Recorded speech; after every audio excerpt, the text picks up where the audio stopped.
Essa é uma mensagem bíblica produzida pela Igreja MSBN Oeiras para o Corpo de Cristo. Mateus capítulo 13. Mateus capítulo 13, no versículo 15. Mateus capítulo 13, versículo 15. Amém? Porque o coração deste povo está endurecido, e ouvindo de mau grado com os seus ouvidos, e fechou os olhos, para que não veja com os olhos, e ouça com os ouvidos, e compreenda com o coração, e se converta, e eu o cure. Jesus dizendo, e eu o cure. Jesus quer nos curar. Jesus quer nos curar fisicamente e espiritualmente. Isso é uma palavra constante no Evangelho, desde as suas curas e até das suas pregações, das parábolas que ele conta, ele conta constantemente com essa cura, querendo nos transformar, querendo curar. E uma dos textos mais fantásticos que tem sobre isso, e vocês já ouviram falar muito sobre isso, é o texto da mulher do fluxo de sangue. Vocês lembram desse texto? Vamos lá abrir e vamos entender um pouco sobre ele. Está em Marcos, vamos falar, né? O que está em Marcos no capítulo 5. Esse texto é fantástico. Quando a Bíblia, de alguma maneira, fala repetidamente algumas coisas, ou repete muitas vezes um texto, ou às vezes palavras, isso significa, nós estávamos falando isso hoje na escola dominical, que nós devemos estar prestando atenção, porque nessa altura Deus quer nos chamar a atenção, ou para o texto, ou para a palavra. Então, quando ele repete muitas vezes as pregações, você vai ver que em Mateus, Marcos e Lucas, às vezes fala a mesma coisa e quase idêntico ali as pregações. Quando repete essas pregações, ou esse milagre, ou a parábola que Jesus contou, é para nós prestarmos atenção, porque ele está querendo nos chamar para alguma coisa. Diferente quando no Evangelho só aparece uma vez, mas quando aparece 2, 3 vezes, ele está querendo nos chamar a atenção. E esse fato aqui que a gente vai ler, que é a mulher do fluxo de sangue, aparece nos 3 evangelhos, Mateus, Marcos e Lucas. E engraçado que nos 3 evangelhos aparece no mesmo contexto, pois ele estava falando sobre o Jairo, um homem lá da sinagoga, um senhor da sinagoga, e no mesmo contexto ele fala da mulher do fluxo de sangue. E nos 3 evangelhos fala exatamente, ou no mesmo contexto, idênticos. E quando isso acontece, nós devemos prestar atenção, porque ele está querendo nos chamar a atenção para alguma coisa. Vamos ler esse texto? Está em Marcos, vamos ler o de Marcos, né? Marcos capítulo 5 e no versículo 21 em diante. Marcos 5, 21. Aí ele começa dizendo assim, e passando Jesus outra vez num barco para o outro lado, ajuntou-se a ele uma grande multidão, e estava junto do mar. Então ele atravessou o mar, voltou para o outro lado, e estava uma grande multidão à espera dele. Versículo 22. E eis que chegou um dos principais da sinagoga, chamado Jairo, e vendo, prostou-se em sinal de adoração. Versículo 23. E rogava-lhe muito, dizendo, minha filha... Em Lucas vai dizer que essa filha é uma filha única, e vê-se então o desespero de um pai que tem uma filha única, que ela está morrendo. Em Mateus até vai dizer que ela já estava morta, mas em Marcos ela diz que está moribunda, ou está à beira da morte, né? Então ela está moribunda, é uma filha única. Daí ele vai continuar dizendo, rogo-te que venhas e lhe imponha as mãos para que ela sare e viva. Aí no versículo 23... E Jesus foi com ele, Jesus seguiu. Seguindo com eles também foi a grande multidão, todo mundo estava curioso, né? Porque era curioso que ver que Jesus ia fazer, o milagre que Jesus ia fazer. E começavam a apertar um entre os outros, né? No final do versículo 24. No 25 aparece uma pessoa especial nesse contexto, que é uma mulher. Ele diz assim, e certa mulher que havia 12 anos tinha um fluxo de sangue. O fluxo de sangue, essa mulher aparece dentro desse contexto. Quando a gente fala, no contexto judaico daquela época, uma mulher que tenha fluxo de sangue, ou até, a gente vai ver que até em Levítico, a gente vê que até um homem pode ter fluxo de sangue. Reparei, guarda aí o Marcos, põe o dedo, e vamos lá em Levítico, capítulo 15. Não perca Marcos, e vamos lá em Levítico, capítulo 15, versículo 25 em diante.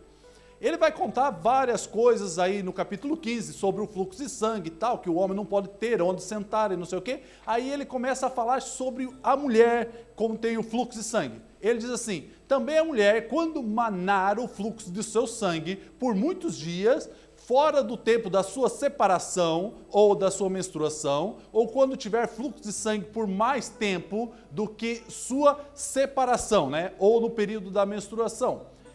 Todos os dias os fluxos da sua imundície será imundo, como nos dias da sua separação. 26. Toda a cama sobre o que ela se deitar, todos os dias o fluxo será como cama da sua separação, e toda coisa sobre que se assentar será imunda, conforme a imundície da sua separação. 27. E qualquer que tocar será imundo, portanto, lavará as suas vestes e se banhará com água e será imundo até a tarde. Então, eles sabiam, e até a mulher sabia, que se ela tocasse em alguém ou aonde sentasse, ela seria imunda. Ela não, o objeto seria imundo, porque ela já era imunda. Então, a mulher ou o homem que tivesse um fluxo de sangue, ou um fluxo de sangue é quando sai sangue e aquela ferida não cicatriza e começa a sair sangue. A mulher é mais comum por causa da menstruação, e aquela é uma menstruação constante. Então, imagine uma mulher que esteja há 12 anos com uma menstruação constante. Ela não disse que é uma menstruação, mas é bem possível que seja. Imagine uma mulher que esteja tanto tempo, a debilidade do seu corpo, quando ela perde sangue, a dificuldade dela, e ainda o pior de tudo naquela época não era isso. Para ela era isso, mas para os outros é que quando ela estava, ela contaminava. Quem ela tocasse, ela contaminava. Aonde ela sentasse, ela contaminava. Aonde ela estava, na casa onde ela estava, ela não podia comer os talheres e o prato era contaminado. Ninguém podia comer naquele prato, naquele talher. O copo que ela pegava era contaminado. Então, tudo que a mulher tocava ficava contaminado. Então, o que está acontecendo? A mulher, tendo vamos dizer, essa doença contagiosa da época, né? Mas não é uma doença, mas aquilo era uma contaminação, que dizia, né? Contaminava a outra pessoa ou o objeto. Ela, desesperadamente, no versículo 26 lá de Marcos, 26 do capítulo 5, no versículo 26, ela havia perdido todo o seu dinheiro com os médicos. Veja lá, o que havia parecido muito com muitos médicos. Então ela sofreu muito com muitos médicos. E despedindo tudo quanto tinha, não aproveitando isso, antes ainda pior. Então ela gastou todo o dinheiro com vários médicos cada dia, e aquilo parecia que é pior de mal a pior. Aí ela desesperadamente ouviu falar de Jesus. Veja lá, versículo 27. Ouviu falar de Jesus. Veio por detrás e entre a multidão tocou na veste de Jesus. O que significa? Quando ela tocava em alguém, ela contaminava essa pessoa. Mas ao contrário de outras pessoas qualquer, ela não contamina Jesus. Que na verdade foi ao contrário. Quem contaminou a mulher foi Jesus. Então, curando ela. O que acontece no versículo seguinte. Aí Jesus, porque ela pensava, né, no versículo 28, ela pensava assim, porque dizia, se totalmente tocar nas suas vestes, eu sararei. Isso não era um pensamento que ela pensou assim e simplesmente ela decidiu que se ela tocasse, ela ia ser curada. Veja lá o que diz em Lucas, no capítulo 6 e no versículo 19. Lucas 6, 19. As pessoas que estavam ali junto dele sempre tentavam tocar ele para ser curado. Olha, e toda a multidão procurava tocar-lhe, porque saía dele virtude que curava todos. Então, era sabido da parte da mulher que Jesus, quando ela tocasse em Jesus, ela ia ser curada. Ela ia ser curada. Aí, voltando lá em Marcos, no capítulo 5 ainda, Marcos 5, 29, aí ela secou-se, né? Ela diz assim que logo se lhe secou a fonte do seu sangue e sentiu que o seu corpo já está curado de todo mal. E logo Jesus, conhecendo que da virtude saíra de si, voltou-se à multidão e disse: quem é que me tocou? Quem é que tocou as minhas vestes? Quem é que tocou? Repare, Jesus não sabia quem é que havia tocado. Repare que Jesus sabia de muitas coisas. Sabia quando os mestres das sinagogas estavam pensando, o que os escribas estavam pensando, o que as pessoas achavam dele. Ele sabia de tudo. Você acha que ele não sabia que a mulher tinha tocado nele e tinha sido curada? Era lógico que ele sabia disso. Era lógico. Mas quem é que não sabia nessa história toda? Que aquela mulher tinha tocado ele. Primeiramente, eram os discípulos. Os discípulos não sabiam. Porque no versículo seguinte, ele vai dizer assim, disseram os seus discípulos: vê essa multidão que te aperta, e diz ainda, quem me tocou? Primeiro eram os discípulos, não sabiam. O outro que não sabia era o Jairo. Repare a mentalidade daquela época, a mentalidade do líder da sinagoga. Ele sabia se que uma mulher com fluxo de sangue tocasse em alguém, essa pessoa ficava contaminada. E como ele sabia disso, ele, se soubesse que a mulher tinha tocado em Jesus, saberia que Jesus tinha ficado contaminado. Então, o que Jesus faz? Não, peraí, me tocaram, aconteceu alguma coisa, me tocaram. Aí, Jesus chama a atenção de quem? Do Jairo, porque era importante que o Jairo soubesse que a mulher do fluxo de sangue tinha tocado em Jesus. Porque na cabeça do Jairo, o que ia acontecer? Ia acontecer que Jesus agora foi tocado por uma mulher que estava contaminada, imunda, e ele se tornou imundo, então ele tem que ir para casa, tomar banho, lavar as vestes e ficar até o fim da tarde para depois voltar a ser puro. Então ele precisava de um processo de limpeza. Isso na cabeça do Jairo. E Jairo pensou assim, mas se Jesus está contaminado, ele precisa ir para casa, se limpar. O que vai acontecer com quem? Com a minha filha que está moribunda. A filha está moribunda, ela não pode esperar que ele vá para casa, tomar banho, se trocar e esperar até o fim da tarde e depois voltar para curar. Mas Jesus Cristo sabia o que Jairo estava pensando. Que aquela mulher, quando tocasse em Jesus, ele ia ficar contaminado. Era isso a cabeça do Jairo. Mas Jesus queria ensinar uma coisa a Jairo, que não era ele que ia ficar contaminado, mas a mulher que ia se contaminar com ele. Repare no versículo seguinte, no versículo 32. E eu olhava ao redor para ver isso que fizeram. Então uma mulher que sabia que tinha acontecido, temendo. A mulher o quê? Temendo. E tremendo, aproximou-se e prostrou-se diante dele. Tremendo por quê? Ela sabia que se ela tocasse em alguém, ela contaminava outra pessoa. E se ela estava ali naquela presença, confessando que tinha tocado nessa pessoa, em Jesus Cristo, então ela ficou já com medo. Vão me fazer alguma coisa. Vão me castigar por algum motivo. Parte B do versículo 33. E prostrou-se diante de Jesus Cristo. Da mesma maneira do que Jairo fez, lá no versículo 22. No versículo 22, Jairo chegou perante Jesus e prostrou-se. Da mesma maneira, a mulher chegou diante de Jesus e prostrou-se, num sinal de respeito, de adoração. Versículo 34. Versículo 34. E ele disse, filha, prostrou-se, no final do versículo 33, e disse toda a verdade. Então ela chegou diante de Jesus Cristo e disse toda a verdade, que ela era impura, que ela era imunda e que ela tinha tocado ele. No pensamento dela, no pensamento do Jairo, era assim, eu contaminei esse homem, agora ele vai ter que ir para casa, trocar de roupa, tomar banho, se lavar e depois no final da tarde voltava a ser puro. Mas na cabeça de Jesus não, a cabeça de Jesus era, eu é que contamino ela, não ela que me contamina. Mas quem não sabia disso? O Jairo não sabia disso. O Jairo, era necessário que o Jairo soubesse que Jesus era que contaminava a mulher e não a mulher que contaminava a Jesus. Seguindo, no versículo 35, no versículo 34 ele disse, filha, a tua fé te salvou. Vá em paz e se curada desse teu mal. Então, filha, a tua fé te salvou. Vá em paz e seja curado do teu mal. Versículo 35. E estando ainda falando, chegaram alguns principais da sinagoga, a quem dissera: a tua filha está morta, para de enfadar o mestre, não incomode mais. No versículo 36, ele diz assim: e Jesus, tendo ouvido essas palavras, disse ao principal da sinagoga, disse a Jairo: Jairo, presta atenção, você não precisa ter medo, você não precisa ter medo.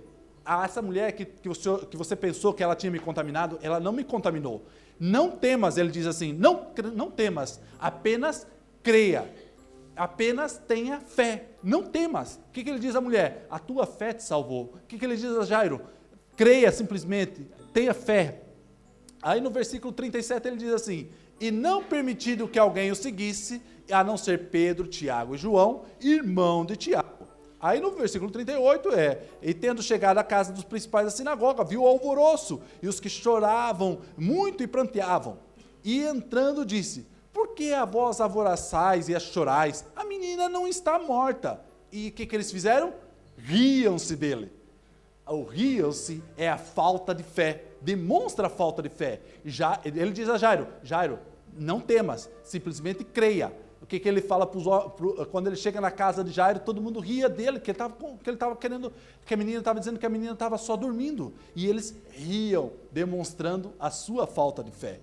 Aí, porém, ele tendo feito sair, tomou consigo o pai, mandou todo mundo embora, né? Quem não tem fé, não fica aqui perto de mim. Aí ele falou assim, tendo porém ele tomado, isso aí tomou o pai e a mãe da menina e os que estavam com ele, né? E entrou onde estava a menina, deitada. E tomando a mão da menina, disse: Talita cumi, que traduzindo é: menina, eu te digo, levanta-te. E logo a menina se levantou e andava, pois já havia 12 anos. A menina tinha 12 anos de idade. A mulher do fluxo de sangue, quantos anos a mulher tinha? 12 anos de idade. 12 anos ela estava padecendo de todo mal. A menina tinha 12 anos. Ela, a mulher, perdeu tudo o que tinha, gastou todo o seu dinheiro com os médicos. O Jairo, durante 12 anos, ganhou dinheiro da sinagoga, viu a sua filha crescer, estava feliz durante 12 anos. E, ao mesmo tempo, você vê a comparação dos dois. Quando ele diz, não temas, tenha fé, quando ela prostra-se diante dele, quando ele prostra-se, vê-se que Jesus queria realmente chamar a atenção do Jairo. O que acontece aqui nesse milagre de Jesus? Acontece três coisas. A primeira é que Jesus cura a mulher. Cura fisicamente. Ou melhor, cura espiritualmente e fisicamente a mulher. Há duas curas. A mulher, pelo menos, acredita, ouve falar de Jesus, crê e é curada. Jairo não está doente, mas está doente espiritualmente. O que ele faz? Ele crê que Jesus vai salvar a filha dele e é curado espiritualmente. Terceiro, a filha dele é curada fisicamente. Então, há uma necessidade, Jesus toma atenção e vê que há necessidade da cura física. Nós necessitamos muitas vezes, passamos por doenças terríveis, e tem coisas terríveis que acontecem com a gente que a gente não sabe por quê. Mas só que Jesus quer curar essa doença física, mas o que Jesus quer mais curar é a doença espiritual, nossa doença espiritual. É como ele queria curar Jairo e queria curar a mulher, espiritualmente. O pior das doenças é a doença espiritual, aquela doença que nos consome o nosso físico, consome o nosso mental, consome as nossas lutas mentais. É mais difícil as lutas mentais que temos com essas doenças, doenças espirituais, do que a nossa luta física com a doença física.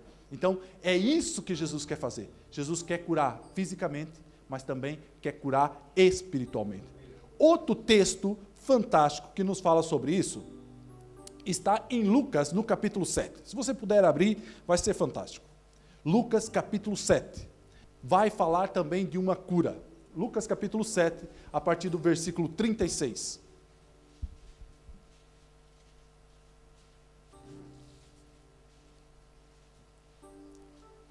Ele diz assim, Jesus dizendo, né? Um fariseu dizendo, rogou-lhe um fariseu que comesse com ele. que Jesus fosse comer na casa dele. E entrando na casa do fariseu, assentou-se à mesa.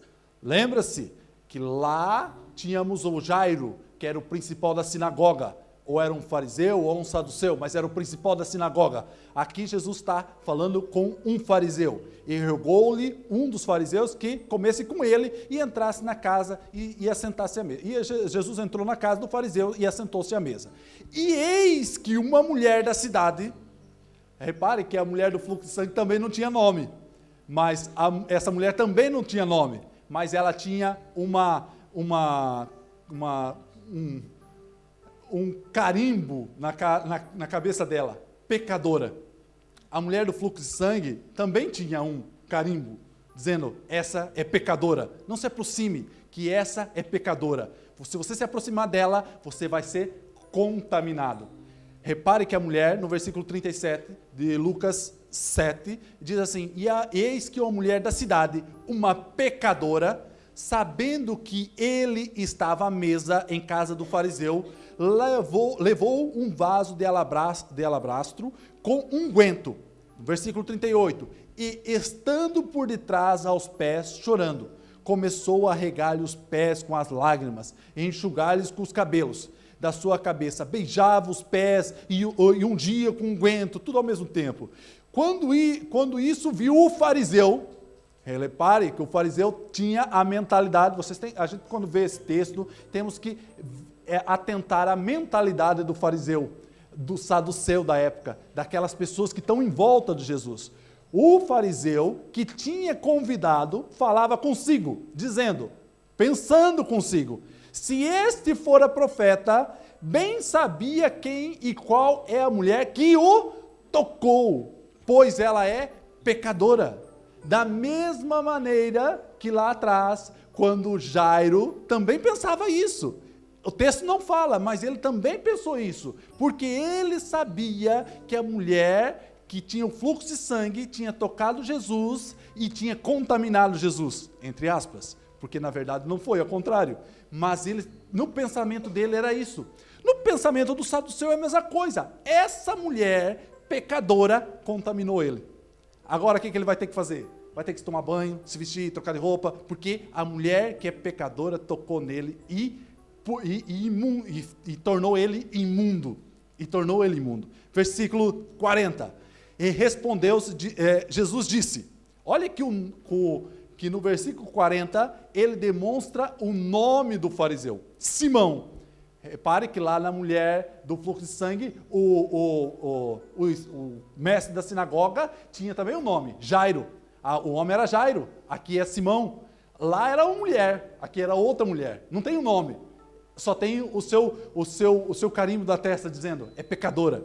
Lá por causa do seu fluxo de sangue. Aqui porque ela era pecadora, provavelmente uma prostituta ou uma pecadora. Era, na verdade, devia ser uma pecadora da cidade, muito conhecida. E muito conhecida do fariseu, porque o fariseu já diz, olha, se ele fosse realmente profeta, sabia que essa mulher era pecadora.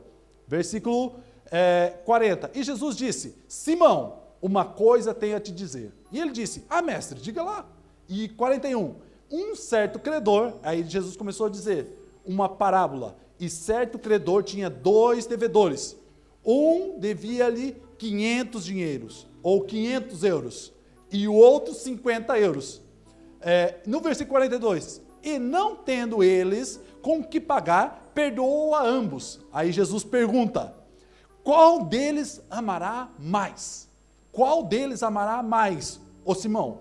Aí Simão responde, dizendo, tenho para mim, mestre. Ele não queria ser assim muito enfático, né? Ele falou, eu acho que talvez seja, né? Mas ele já sabendo o que era. Tendo para mim, mestre, tendo para mim que é aquele quem mais perdoou. E ele disse, Jesus disse, julgaste bem, aquele que mais perdoou. Então, esse é o que mais perdoou, amará mais. Aí ele continua, dizendo, repare que quando Jesus pergunta alguma coisa, Jesus pega a resposta do outro e joga contra ele mesmo. É a mesma coisa quando ele vai lá dizer lá quem é o seu próximo, na parábola do bom samaritano. Ele pega a resposta do homem que perguntou e joga contra ele mesmo. Então Jesus faz a mesma coisa aqui. Ele vai dizer assim, julgaste bem. Versículo 44. Voltou-se para a mulher e disse a Simão, vês essa mulher, Simão, vê ela, entrei em tua casa e não me desses água para os pés. Mas ela regou-me os pés com lágrima e me enxugou meus cabelos, com seus cabelos. Não me desse ósculo ou um beijo, não me desse um beijo. Mas esta, desde que entrou, não tem cessado de me beijar os pés. Não me ungiste, ó Simão, com o óleo na cabeça, mas esta ungiste os meus pés com unguento. Repare, toma atenção ao texto. Não era obrigação do fariseu lavar os pés de Jesus. Repare que isso não era uma obrigação. Isso era uma obrigação dos escravos da casa. Quando Jesus lava os pés dos discípulos, isso era um serviço do escravo da casa. Quando ele fala assim, meu amigo, Simão, você não me deu água para lavar os pés.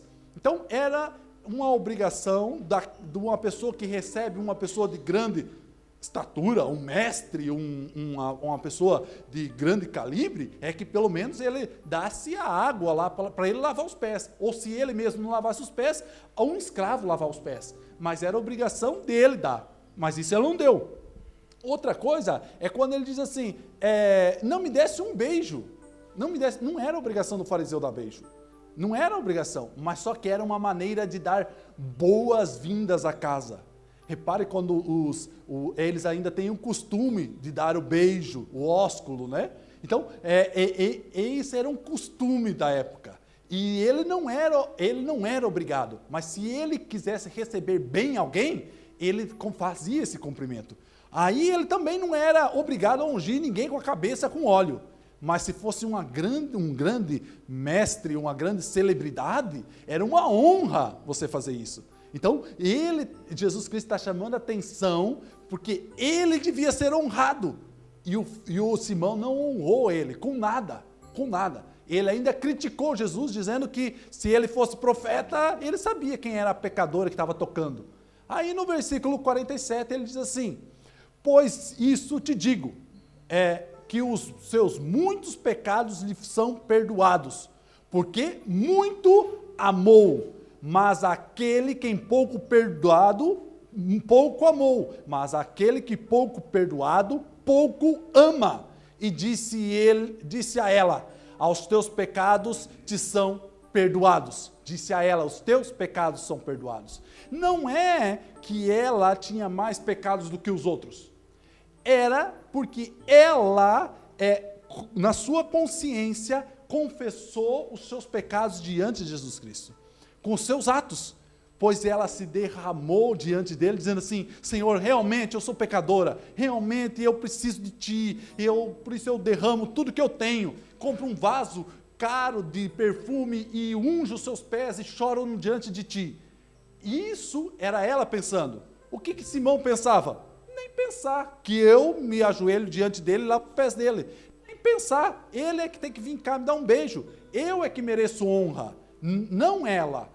O problema é quando ele diz assim, seus pecados, no versículo 47 ele diz assim, por isso digo que seus muitos pecados lhe são perdoados, porque muito amou, mas aquele que pouco perdoado, pouco ama.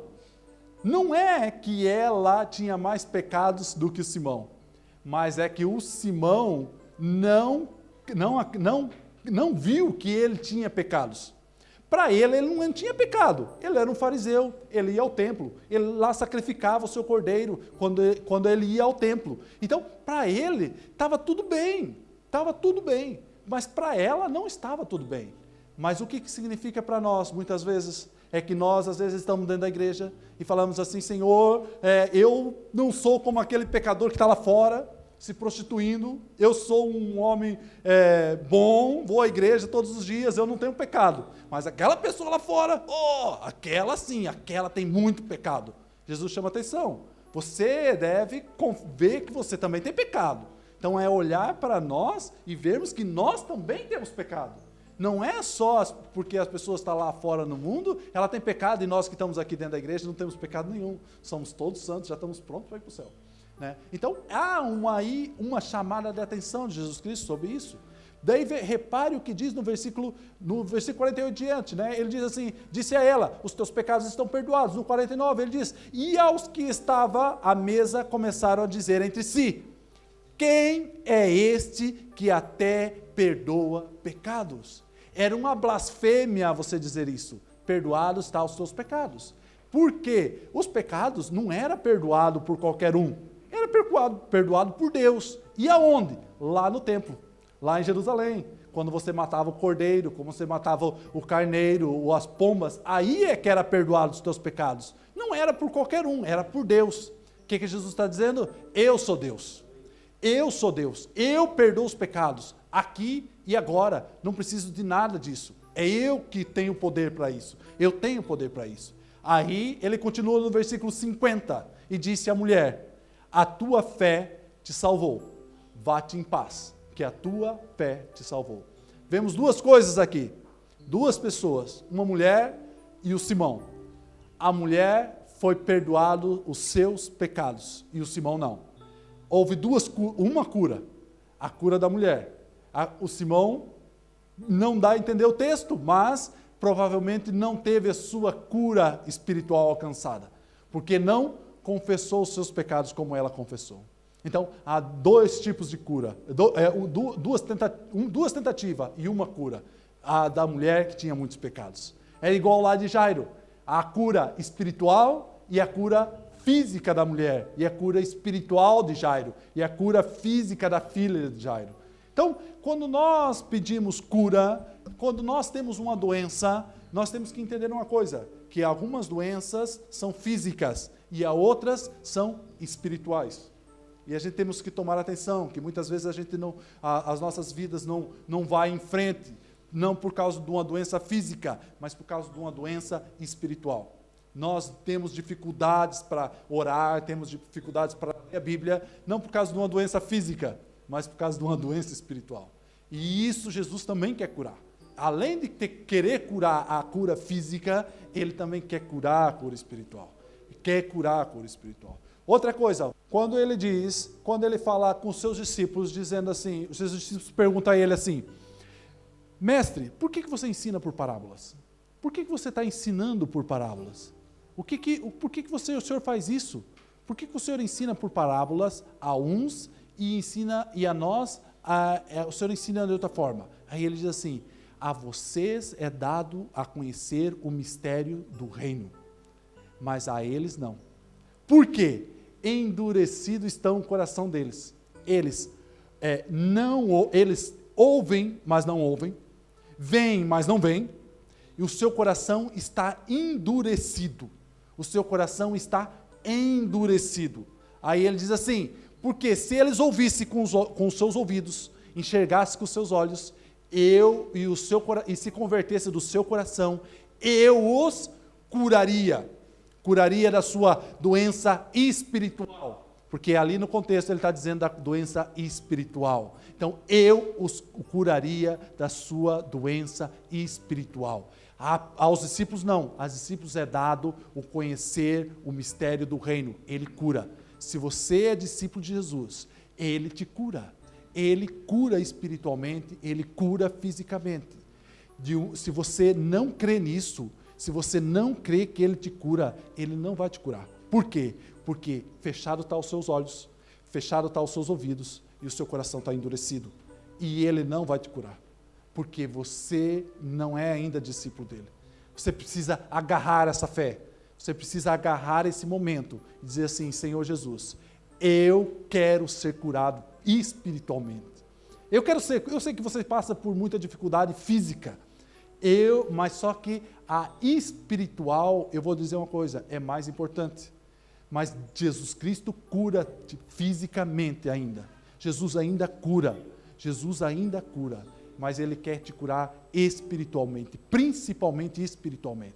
E quando nós abrimos os nossos olhos, abrimos os nossos ouvidos, amolecemos o nosso coração, Ele vem ministrar nele e vem nos curar espiritualmente. E é nesta noite, Ele quer te curar espiritualmente. Ele já vem falando isso. Eu reparo que Jesus Cristo já vem falando em vários e vários cultos sobre isso, sobre sua cura espiritual, porque Ele quer curar espiritualmente. Repare o que diz lá em Mateus capítulo 13. Era esse texto que eu queria encontrar. Mateus capítulo 13.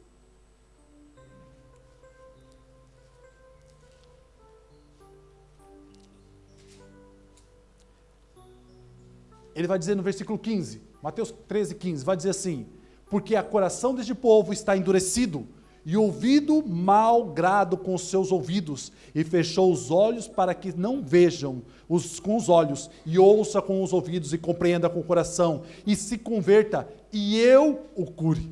Eu o cure. Aí no versículo 16 ele diz assim: mas bem-aventurados os vossos olhos, está falando com os discípulos, bem-aventurados os vossos olhos, porque veem, e os vossos ouvidos, porque ouvem.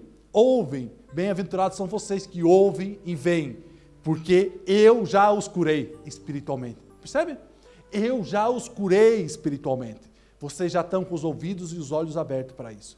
No versículo 17 ele diz assim: porque em verdade vos digo, que muitos profetas e justos desejaram ver o que vós vedes e não viram, e ouvir o que vós ouvis e não ouviram.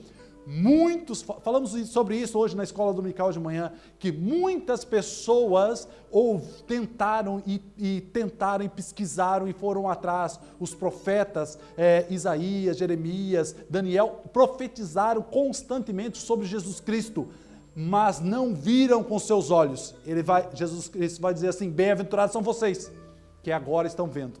Bem-aventurados somos nós, que agora compreendemos o Evangelho de Cristo, porque Ele nos curou da nossa cegueira física, Ele também quer, mas dos nossos olhos, dos nossos ouvidos, e o nosso coração está receptivo para a palavra dEle. Repare lá o que diz em Hebreus capítulo 11, versículo 13, quando o escritor aos Hebreus está falando várias vezes sobre o capítulo da fé, falando, olha, Abraão, o homem da fé, olha, o pai da fé e tal. E daí no versículo 13 ele vai dizer assim: todos esses morreram na fé, sem terem recebido as promessas, mas vendo-as de longe, crendo nelas, abraçaram-as, confessaram que eram estrangeiros e peregrinos nessa terra. Eles não chegaram a ver Jesus Cristo, mas viram a promessa de Deus para salvar todo o povo de Israel, e não só isso, para salvar toda a humanidade. Uma coisa fantástica. Eles não estavam vendo completamente Jesus Cristo, mas com fé agarraram-se a isso. Veja lá o que diz em Lucas capítulo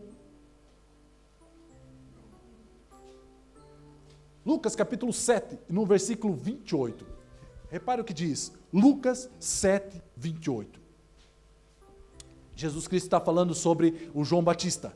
Jesus Cristo estava falando sobre quando os discípulos de João Batista vieram lá perguntar se ele era realmente o mestre, se ele era realmente o Cristo. Ele vai dizer assim: eu vos digo que entre os nascidos de mulher não há maior profeta do que João Batista.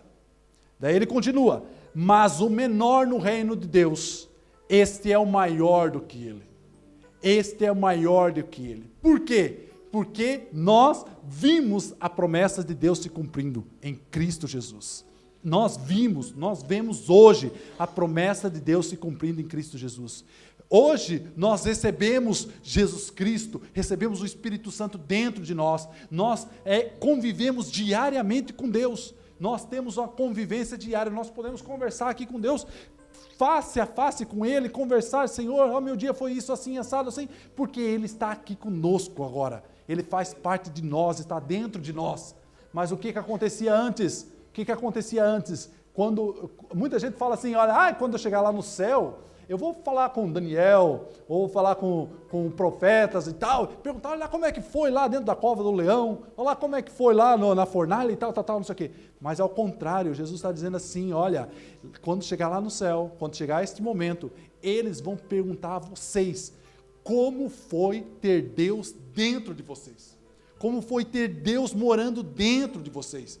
Daniel, Jeremias, aí fala assim, como é que é ter Deus dentro de vocês? Como é ter essa intimidade com Deus? Como é ter o Espírito Santo todos os dias com você andando? É isso que eles vão te perguntar naquele dia. E você vai falar assim, nossa, é maravilhoso, é bom andar com Ele todo dia, porque Ele está comigo, eu falo com Ele fala comigo, a gente conversa, eu leio a palavra, Ele lê, Ele fala comigo, e eu choro às vezes, leio um texto, eu choro, porque Ele está falando comigo, mostrando, e ao mesmo tempo vai haver essa comunhão entre eu e Ele. Eles vão perguntar assim, como é que é ter essa comunhão com Deus? É fantástico, você vai falar que é fantástico, porque eu posso dizer que é fantástico. Se você ainda não teve esse privilégio de receber esse Espírito Santo dentro de você, se você não teve esse privilégio ainda de ter Deus dentro de você, hoje é um momento propício para isso.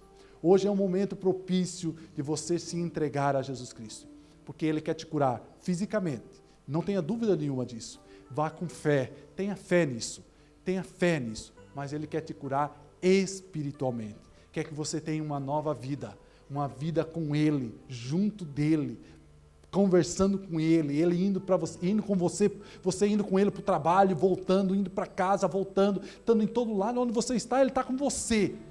Esse é um privilégio fantástico.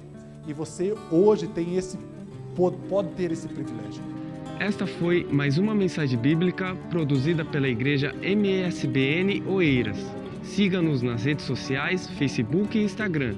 Subscreva o nosso podcast, também o canal no YouTube. Saiba mais em msbnportugal.com.